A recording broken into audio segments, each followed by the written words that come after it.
নিয়ে যেতে হয়, শিক্ষার কিভাবে বিস্তার ঘটতে হয়, জগদীশ বাবুকে না পড়লে, না জগদীশ বাবুকে জানলে আমাদের সেই কাজটা আমরা সম্পূর্ণ করতে পারবো না। তার চরিত্রের একটা বড় গুণ ছিল যে তিনি সংসারের মধ্যে থেকেও তিনি যেন সংসারী ছিলেন।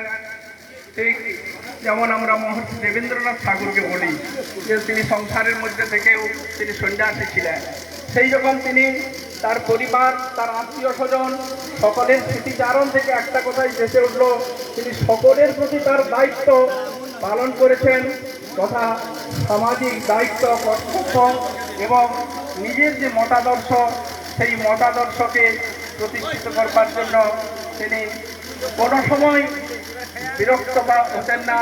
তিনি সহজ সরলভাবে, প্রাঞ্জলভাবে সমস্ত বিষয়ের উপর তিনি দিকপাত করতে পারতেন। এটাই ছিল তার চরিত্রের সবচেয়ে বড় গুণ। সেখান থেকে আমাদের শিক্ষা গ্রহণ করতে হবে। কিছু কথা বলতে হচ্ছে। প্রথম কথা, স্মৃতি মানুষের মনে থাকে কেন? থাকাতে হয়। একজন জ্ঞানীগুণী মানুষের কাছে আমি শুনেছিলাম, দেওয়ালের ছবি কার টাঙানো হয়? যার ছবি শ্রদ্ধা করার যোগ্য। প্রত্যেক মানুষেরই জীবনে সুখ দুঃখ আছে, ভালো খারাপ আছে। আমি একটা মানুষ, আমি সব কাজ ভালো করতে পারি না, আমার জীবনে সব কাজ ভালো হবে না।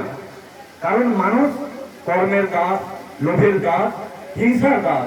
সেই হিংসা, লোভকে যে জয় করে সত্যের পথে, ন্যায়ের পথে যেতে পারে, সেই হচ্ছে প্রকৃত মানুষ। এবং তারই মনে করি আমার ব্যক্তিগত বিশেষে সেই সব মানুষ, জ্ঞানীগুণী মানুষের শ্রদ্ধা, তাদেরই স্মরণ করা উচিত। তো দাদাকে মানে আমি কাছ থেকে দেখেছি এই কারণে, আমার বাবার দু ভাই নারায়ণচন্দ্র দুয়ারি এবং রামপদ দুয়ারি। তা আমার বাবা অর্থাৎ জ্যাঠামশাইয়ের বড় ছেলে, আর আমি জ্যাঠামশাইয়ের ছোট ভাইয়ের বড় ছেলে। তো তৎকালীন সময়ে এক জায়গায় ছিলাম, তারপর আমার দাদু মারা যাওয়ার পর পৃথক হলাম। হওয়ার পরে আমাদের এই যে চাষবাসের কাজ হয় একসঙ্গেই চলতো, একটা বাইক ছিল একসঙ্গেই চলতো। আমি অদ্ভুত মেনে গেছি যে একজন শিক্ষক মহাশয় তিনি স্কুল থেকে এসেই মানে জামা কাপড় খুলে মাঠে চলে যাচ্ছে ধান কাটতে, ধান বইতে। মানে মানুষের যে কি অসাধারণ গুণ না থাকলে তিনি নিজেকে কখনোই মনে করেননি যে আমি শিক্ষক, আমার একটা মর্যাদা আছে। তিনি যখন শিক্ষক, তিনি তখন শিক্ষকতার কাজ করেছেন এবং সেটা ন্যায়ভাবে, নিষ্ঠভাবে।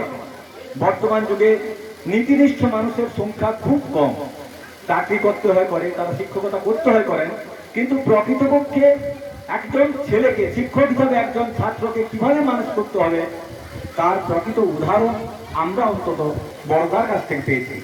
যখন তিনি মাঠে কাজ করতে গেছেন তখন তিনি পুরো কৃষকের মতোই কাজ করছেন। যখন যেখানে তখন সেখানে সে তার যে কর্ম, সেই কর্মটা তিনি করে বুঝিয়ে দিয়েছেন যে যখন যেখানে তখন সেখানে তা সেই অবস্থায় থাকা উচিত এবং সেটাই প্রকৃত ধর্ম। তারপর অনেকের মুখে শুনলেন তার